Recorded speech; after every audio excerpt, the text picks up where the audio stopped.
সূরা আল ফুরকানের ৩০ নম্বর আয়াতে একটা বেশ ভাবনার মতো কথা আছে।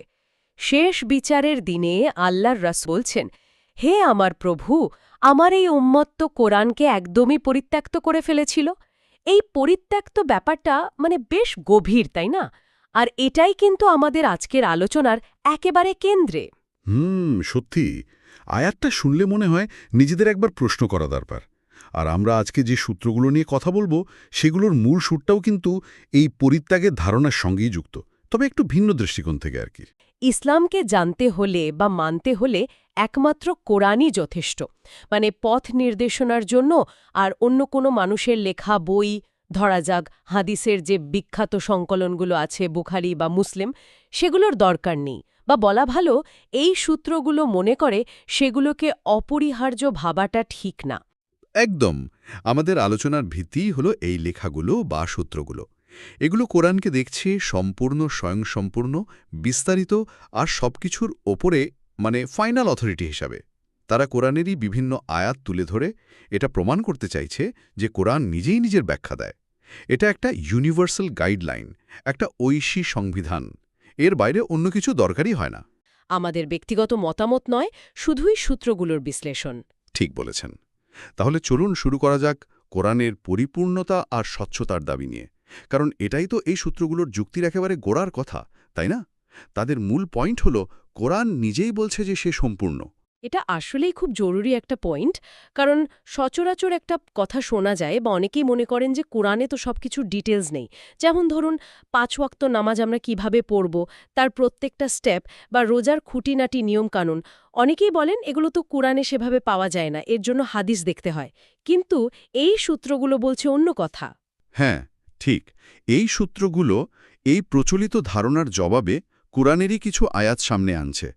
যেমন সূরা আনামের ১১৪ নম্বর আয়াতে আল্লাহ বলছেন, তিনি বিস্তারিত কিতাব আল কিতাব মুফাসসালান নাজিল করেছেন। মুফাসসালান বিস্তারিত। হ্যাঁ, বিস্তারিত।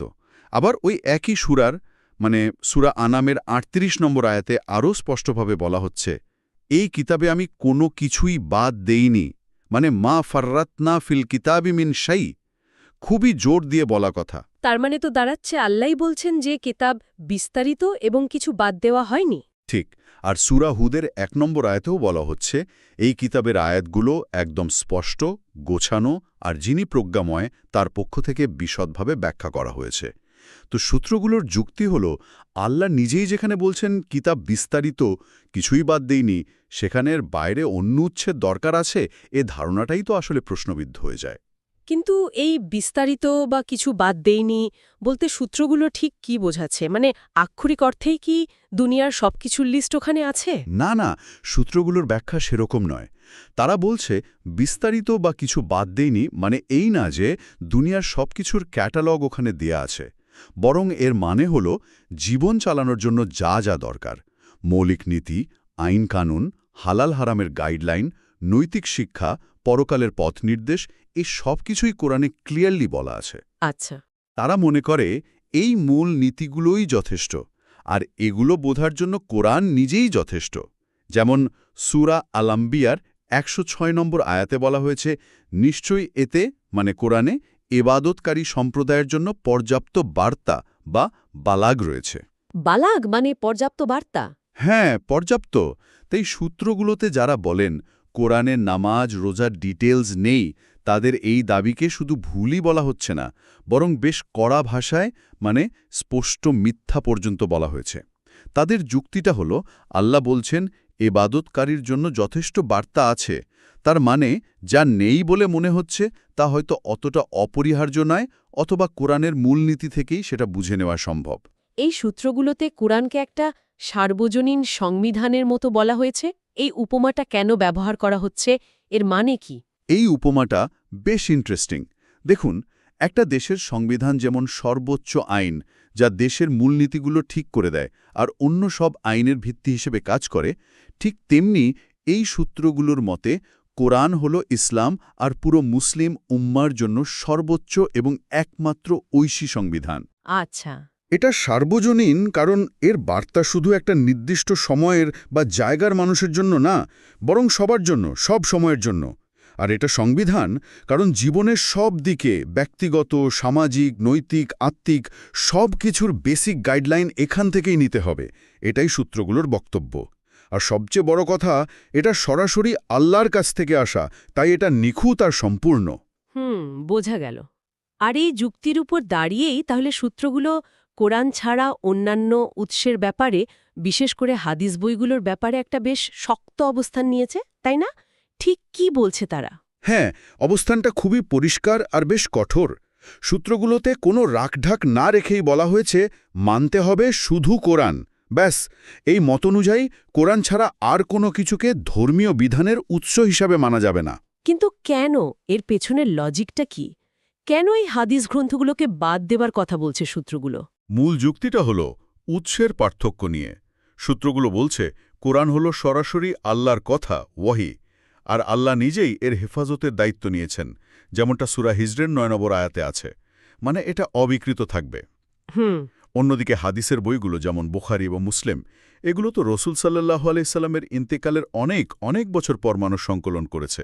সংকলকদের চেষ্টা নিশ্চয়ই বিরাট, কিন্তু এটা তো মানুষের কাজ। এতে ভুলের সম্ভাবনা থাকে। এটা সরাসরি আল্লাহর সংরক্ষিত বাণী নয়। সূত্রগুলো এই পার্থক্যটার উপর খুব জোর দেয়। শুধু এটুকুই, নাকি আরও গভীর কোনো কারণ আছে? আছে। আরও গভীরে গিয়ে সূত্রগুলো প্রায়ই সূরা বাকারার ৮৯ নম্বর আয়াতটা কোট করে, যেখানে বলা হচ্ছে, দুর্ভাগ তাদের জন্য যারা নিজ হাতে কিতাব লিখে আর বলে এটা আল্লাহর পক্ষ থেকে, যাতে সামান্য লাভ করতে পারে। সূত্রগুলোর ব্যাখ্যা হল, যদিও আয়াতটা হয়তো নির্দিষ্ট একটা প্রেক্ষাপটে নাজিল হয়েছিল, কিন্তু এর মূল কথাটা সব সময়ের জন্য সত্যি। আল্লাহর নাজিল করা কিতাবের পাশে অন্য কোনো মানুষের লেখা বা কথাকে ধর্মীয় বিধানের মর্যাদা দেওয়া বা সেটাকে আল্লাহর নামে চালিয়ে দেওয়া, এটাকে সূত্রগুলো একটা বিরাট বিচ্যুতি, বিরাট ভুল হিসেবে দেখছে। এই বিষয়টাকে তো সূত্রগুলোতে ধর্ম ব্যবসার ধারণার সাথেও যুক্ত করা হয়েছে, তাই না? মানে ধর্মকে ব্যবহার করে নিজেদের স্বার্থ হাসিল করা। এটা কিভাবে কাজ করে বলে তারা মনে করে? হ্যাঁ, এই কানেকশনটা তারা বেশ জোরালোভাবেই দেখায়। তাদের যুক্তিটা হলো, যখন শুধু কুরআনকে একমাত্র ঐশী উৎস হিসেবে ধরা হয়, তখন ধর্মটা অনেক সহজ, সরল আর সবার জন্য খোলা থাকে। কুরআনের মেসেজটা ইউনিভার্সাল আর তুলনামূলকভাবে স্পষ্ট। কিন্তু যখন এর সাথে আরও অনেক মানুষের লেখা, ব্যাখ্যা, মতামত, হাজার হাজার হাদিসকে জরুরি বা এমনকি কোরআনের ব্যাখ্যার জন্য বাধ্যতামূলক মনে করা হয়, তখন একটা স্পেশাল ক্লাস তৈরি হতে পারে। মানে কিছু লোক এই জটিলতার সুযোগ নিয়ে ধর্মকে কন্ট্রোল করতে চায়, নিজেদের ব্যাখ্যা চাপিয়ে দিতে চায়, আর কখনো কখনো এটাকে ব্যক্তিগত বা দলীয় স্বার্থে বা রাজনৈতিক কারণে, এমনকি টাকা পয়সার জন্য ব্যবহার করে। সূত্রগুলো এই পুরো প্রক্রিয়াটাকেই এক ধরনের ধর্ম ব্যবসা বলছে, আর এর থেকে মুক্তির পথ হল সরাসরি কোরআনে ফিরে যাওয়া। এটা তো বেশ গুরুতর অভিযোগ। শুধু তাই নয়, এই কাজটাকে, মানে আল্লাহর নাজিল করা বাণীর সাথে মানুষের কথা বা কাজকে ধর্মীয় বিধানের ক্ষেত্রে সমান মনে করা, এটাকে সূত্রগুলোতে শিরক বা আল্লাহর সাথে অংশীদার বানানোর মতো পাপ হিসেবেও দেখা হয়েছে। শিরক মানে আল্লাহর সাথে অংশীদার স্থাপন? তাদের যুক্তি হল, বিধান দেওয়ার ক্ষমতা একমাত্র আল্লাহর, আর কোরআন হল সেই বিধানের বই। এর সাথে অন্য কিছুকে অপরিহার্য মনে করা বা সমান গুরুত্ব দেওয়া মানে তো আল্লাহর সার্বভৌমত্বে ভাগ বসানো। এটা কিন্তু খুবই সিরিয়াস একটা পয়েন্ট, যার সূত্রগুলো তুলছে। তাহলে এই দৃষ্টিভঙ্গি অনুযায়ী আমাদের নবী হযরত মুহাম্মদ সাল্লাল্লাহু আলাইহি সাল্লামের ভূমিকা কি ছিল? কারণ আমরা তো সাধারণত জানি বা শুনে আসছি যে হাদিস হল নবীর সুন্নাহ বা তার জীবন পদ্ধতি, আর সেটা মানা জরুরি। সূত্রগুলোতে রাসূল সাল্লাল্লাহু আলাইহি সাল্লামের ভূমিকাকে একটু ভিন্নভাবে দেখা হয়েছে। তাকে বলা হয়েছে জীবন্ত কোরআন। মানে তিনি নিজে থেকে কোনো নতুন বিধান বা নিয়ম বানাননি, বরং তিনি ছিলেন কোরআনেরই বাস্তব রূপ, কোরআনের প্রথম এবং সবচেয়ে নিখুঁত অনুসারী, কোরআনের বাস্তবায়নকারী। তার পুরো জীবনটাই ছিল কোরআনের শিক্ষার প্রতিফলন। এর সপক্ষে কি কোরআনের কোনো আয়াত তারা উল্লেখ করে? হ্যাঁ, তারা প্রায় সূরা আন-নাজমের ৩ আর ৪ নম্বর আয়াত উল্লেখ করে। আর তিনি নিজের ইচ্ছামতো কথা বলেন না। এটা তো ওহী ছাড়া কিছুই নয় যা তার প্রতি নাজিল করা হয়। আচ্ছা। সূত্রগুলোর ব্যাখ্যা অনুযায়ী এই আয়াত এটাই প্রমাণ করে যে রাসূল সাল্লাল্লাহু আলাইহি সাল্লাম দ্বীনের অংশ হিসেবে যা কিছু বলেছেন বা করেছেন তা সবই ছিল আল্লাহর নির্দেশ বা ওহী, অর্থাৎ কুরআনেরই শিক্ষা। তিনি নিজের থেকে কিছু যোগ বা বাদ দেননি। তাই তাকে অনুসরণ করার মানেই হল আসলে কুরআনকে অনুসরণ করা, কারণ তিনি তো কুরআনের বাইরে যাননি। তার মানে এই মত অনুযায়ী রাসূলের নামে যে হাদিসগুলো প্রচলিত সেগুলোর মধ্যে যেগুলো কুরআনের সাথে মেলে সেগুলো হয়তো কুরআনেরই ব্যাখ্যা বা উদাহরণ, কিন্তু সেগুলোকে কুরআনের সমান বা তার বাইরের কোনো স্বাধীন উৎস হিসেবে ধরা যাবে না। হ্যাঁ, এই দৃষ্টিভঙ্গিটা অনেকটা সেরকমই। মূল ফোকাসটা সবসময় কুরআনের উপর। বোঝা গেল, তার মানে রাসূলের অনুসরণ মানে কুরআনের অনুসরণ, কারণ রাসূল নিজেই শুধু কুরআনের অনুসরণ করতেন। এই সূত্রগুলোতে তো কুরআন নিয়ে গভীরভাবে চিন্তা করার কথাও খুব জোর দিয়ে বলা হয়েছে, তাই না? অবশ্যই, এটাই পুরো দৃষ্টিভঙ্গির একটা খুবই গুরুত্বপূর্ণ দিক। সূত্রগুলো বারবার বলছে কুরআন শুধু তেলাওত করার বা মুখস্থ করার জিনিস না, বরং এর আয়াতগুলো নিয়ে গভীরভাবে চিন্তা করা, মানে তাদাব্বুর করা, এটাই আল্লাহর নির্দেশ। তাদাব্বুর। হ্যাঁ, তাদাব্বুর। যেমন সূরা নিসার ৮২ নম্বর আয়াতে আল্লাহ প্রশ্ন করছেন, তারা কি কুরআন নিয়ে গভীরভাবে চিন্তা করে না? যদি এটা আল্লাহ ছাড়া অন্য কারো কাছ থেকে আসত, তাহলে তারা এতে বহু অসঙ্গতি পেত। একই রকম কথা সূরা মুহাম্মদের ২৪ নম্বর আয়াতেও আছে। সূত্রগুলোর বক্তব্য হল, মানুষ যদি সরাসরি কুরআন নিয়ে চিন্তা করে, তাহলেই তারা সঠিক পথ পাবে। তখন আর কোনো মধ্যস্বত্বভোগী বা মানুষের তৈরি ব্যাখ্যার উপর নির্ভর করতে হবে না। আমরা শুরুতে যে সূরা ফুরকানের ৩০ নম্বর আয়াতের কথা বলেছিলাম, আমার উম্মত এই কোরআনকে পরিত্যক্ত মহজুর করেছে, এই পরিত্যক্ত করার মানেটা সূত্রগুলোতে কিভাবে ব্যাখ্যা করা হয়েছে? এটা কি শুধু যারা মানে না তাদের ক্ষেত্রে? সূত্রগুলোর ব্যাখ্যা এখানে বেশ ভাবনার মতো। তারা বলছে, এই পরিত্যক্ত করা বা মহজুদ করে ফেলাটা শুধু অমুসলিমদের কাজ নয়, বরং এই অভিযোগটা রাসূল সাল্লাল্লাহু আলাইহি ওয়াসাল্লাম তার নিজের উম্মতের বিরুদ্ধেই করছেন। পরিত্যক্ত করা মানে সবসময় এই না যে তারা কুরআনকে অস্বীকার করছে বা ফেলে দিয়েছে। তাহলে বরং তারা হয়তো কুরআন পড়ছে, সম্মানের সাথে রাখছে, কিন্তু জীবনের পথে চলার জন্য, আইনকানুন বোঝার জন্য, সমস্যার সমাধান খোঁজার জন্য কুরআনের দিকে সরাসরি না তাকিয়ে অন্য মানুষের লেখা বই, ব্যাখ্যা, মতামত বা বাপদাদার আমলের ঐতিহ্যকে বেশি গুরুত্ব দিচ্ছে। কুরআন হয়তো শেলফে খুব যত্ন করে রাখা আছে, কিন্তু জীবনের সিদ্ধান্ত নিতে বা সমাজ চালাতে সেটা আর মূল চালিকা শক্তি থাকছে না। এটাই হলো কুরআনকে কার্যত পরিত্যক্ত করে ফেলা, তার যে কেন্দ্রীয় ভূমিকা সেটাকে অস্বীকার করা। বাপরে, তার মানে এই অবহেলার পরিণামও নিশ্চয়ই ভালো না। সূত্রগুলো কি এ ব্যাপারে কিছু বলেছে? হ্যাঁ, এবং খুবই কঠোর ভাষায় বলেছে। সূত্রগুলো প্রায় সূরা আল মাইদার ৩টা আয়াত ৪৪, ৪৫ আর ৪৭ একসাথে উল্লেখ করে। এই আয়াতগুলোতে আল্লাহ বলছেন, যারা তার নাজিল করা বিধান অনুযায়ী বিচার বা ফয়সালা করে না, আর সূত্রগুলোর ব্যাখ্যায় এই বিধান মানে অবশ্যই কোরআন, তারা যথাক্রমে কাফের, অবিশ্বাসী, জালেম, অত্যাচারী এবং ফাসেক, পাপাচারী। কাফের, জালেম, ফাসিক। হ্যাঁ, সূত্রগুলোর বক্তব্য পরিষ্কার। এটা কোনো হালকা বিষয় নয়।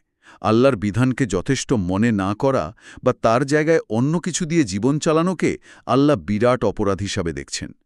এই আয়াতগুলো দিয়ে সূত্রগুলো তাদের এই দাবিকে আরও শক্ত করে যে একমাত্র কোরআনকেই সব কিছুর ভিত্তি মানতে হবে। আচ্ছা, আমরা তো আলোচনার প্রায় শেষের দিকে একটা সূত্রে দেখছিলাম কুরআনের বেশ কিছু বৈশিষ্ট্যের তালিকা দেওয়া আছে। যদি সংক্ষেপে আরেকবার সেই মূল পয়েন্টগুলো ধরিয়ে দেন, তাহলে পুরো ব্যাপারটা বুঝতে খুব সুবিধা হবে। হ্যাঁ, নিশ্চয়ই। এই সূত্রগুলো কোরআনের কিছু বিশেষ বৈশিষ্ট্যের কথা বলে, যেগুলো তাদের মতে এর স্বয়ংসম্পূর্ণতা আর একমাত্র অনুসরণীয় হওয়ার দাবিকে আরও পোক্ত করে। যেমন, প্রথমত, এটা সন্দেহমুক্ত। সূরা বাকারার একদম শুরুতেই ২:২ বলা আছে, লা রাইবা ফিহি, এতে কোনো সন্দেহই নেই।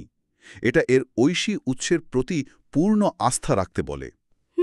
দ্বিতীয়ত, এটা আল্লাহ কর্তৃক সংরক্ষিত। সূরা হিজরের ৯ নম্বর আয়াতে আল্লাহ নিজেই বলছেন, আমি এই জিকির কোরআন নাজিল করেছি এবং আমি এর সংরক্ষণকারী। এর মানে হল এটা অবিকৃত, অপরিবর্তনীয়। সূরা আনামের ১১৫ নম্বর আয়াতেও বলা হয়েছে, আল্লাহর বাণী সত্য ও ন্যায়পূর্ণ, কেউ তা বদলাতে পারবে না। এই যে সংরক্ষিত থাকার বিষয়টা, এটাই সূত্রানুযায়ী একে অন্য যে কোনো মানুষের লেখা বইয়ের চেয়ে অনেক বেশি নির্ভরযোগ্য করে তোলে। আর কি কি বৈশিষ্ট্য আছে? আরও আছে, যেমন তৃতীয়ত, কোরআন স্পষ্ট ও স্বয়ং ব্যাখ্যাত। কিতাবুন উহকিমাত আয়াতুহু সুম্মা ফুসসিলাত, সূরা হুদের ১ নম্বর আয়াত, বা সূরা জুখরুফের ২ নম্বর আয়াত অনুযায়ী এর আয়াতগুলো গোছানো এবং বিশদভাবে ব্যাখ্যা করা। মানে সূত্রগুলো বলতে চায় এটা বোঝার জন্য অন্য কোনো বইয়ের ওপর অপরিহার্যভাবে নির্ভর করার দরকার নেই। চতুর্থত, এটা প্রজ্ঞা ও জ্ঞানময়। আল কুরআনের হাকিম সূরা ইয়াসিন বা সূরা লুকমানে একে হিকমা বা প্রজ্ঞায় পূর্ণ গ্রন্থ বলা হয়েছে, যা জীবনের সব দিকের জন্য সঠিক পথ দেখাতে পারে। পঞ্চমত, এটা উপদেশ গ্রহণের জন্য সহজ।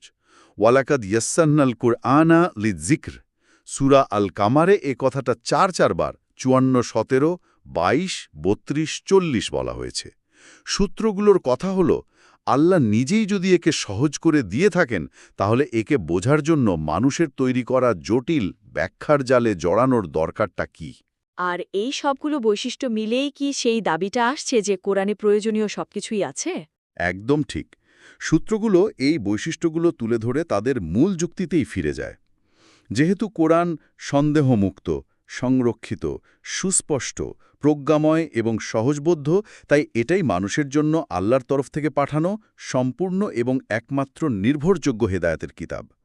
সূরা আনামের ৩৮ আর ৫৯ নম্বর আয়াতের কথা উল্লেখ করে তারা বলে, আল্লাহ এই কিতাবে জীবন চালানোর কোনো মৌলিক বিষয় বাদ দেননি, আর দৃশ্য অদৃশ্য সব জ্ঞান তার আয়ত্তে এবং কিতাবে উল্লেখিত। তাই এই দৃষ্টিভঙ্গি অনুসারে অন্য কোনো দিকে না তাকিয়ে সরাসরি কোরআনকে আঁকড়ে ধরা আর তা নিয়ে গভীরভাবে ভাবা, এটাই হলো মুক্তির একমাত্র পথ। তাহলে পুরো আলোচনাটাকে যদি এক কথায় সারসংক্ষেপ করি, এই সূত্রগুলোতে যে দৃষ্টিভঙ্গিটা তুলে ধরা হয়েছে তার মূল কথাটা হল, কোরআন আল্লাহর কাছ থেকে আসা একমাত্র সম্পূর্ণ, পরিষ্কার এবং সংরক্ষিত ঐশী গ্রন্থ। তাই ইসলামকে জানতে বা মানতে হলে অন্য কোনো মানুষের লেখা বই বা ব্যাখ্যাকে এর সমান বা এর উপরে জায়গা না দিয়ে সরাসরি কোরআনকে বুঝতে হবে, তা নিয়ে গভীরভাবে চিন্তা করতে হবে, আর সেটাকেই জীবনের একমাত্র গাইডলাইন হিসেবে মেনে নিতে হবে। এটাই তো মূল বক্তব্য। একদম নিখুঁত সারসংক্ষেপ। এটাই হলো সেই দৃষ্টিভঙ্গি যা আমাদের হাতে আসা সূত্রগুলো বলছে। তারা একটা বলা যেতে পারে বিশুদ্ধ ইসলামের কথা বলছে, যা শুধু আল্লাহর কিতাবের ওপর দাঁড়িয়ে আছে। আজকের এই গভীর আলোচনা শোনার পর শ্রোতাদের জন্য একটা চিন্তার খোরাক রেখে গেলে কেমন হয়, যা এই সূত্রগুলোর যুক্তির ওপর ভিত্তি করেই ভাবা যেতে পারে? অবশ্যই একটা প্রশ্ন মনে আসতে পারে, ধর্মগ্রন্থ যখন নিজের পরিপূর্ণতা, স্বচ্ছতা আর সহজবোধ্যতার কথা বলছে, যেমনটা এই সূত্রগুলো দাবি করছে, তখন সেই ঐশী বার্তার সাথে মানুষের তৈরি ব্যাখ্যা, ঐতিহ্য বা সংকলনগুলোর সম্পর্ক আসলে কেমন হওয়া উচিত, এই সম্পর্কটা ঠিক করার ক্ষেত্রে ব্যক্তিগত বা সামাজিকভাবে কি চ্যালেঞ্জ আসতে পারে? অথবা এভাবেও ভাবা যেতে পারে, ধর্মীয় জ্ঞান অর্জন আর সেটা জীবনে কাজে লাগানোর ক্ষেত্রে একজন বিশ্বাসী মানুষ কিভাবে ঐশী নির্দেশনা আর মানুষের ব্যাখ্যার মধ্যে ব্যালেন্স করবে বা পার্থক্যটা করবে কিভাবে, বিশেষ করে যখন সময়ের সাথে সাথে এত ভিন্ন ভিন্ন ব্যাখ্যা, এত মাযহাব তৈরি হয়েছে। কিভাবে নিশ্চিত হওয়া যায় যে মূল উৎসের প্রতি বিশ্বস্ত থাকা হচ্ছে? এই প্রশ্নগুলো হয়তো আমাদের আরও বেশি করে পড়তে আর ভাবতে উৎসাহিত করবে। নিঃসন্দেহে এই প্রশ্নগুলো নিয়ে ভাবনার অনেক জায়গা আছে। আজকের মতো আলোচনা তাহলে এখানে শেষ করা যাক। অনেক ধন্যবাদ।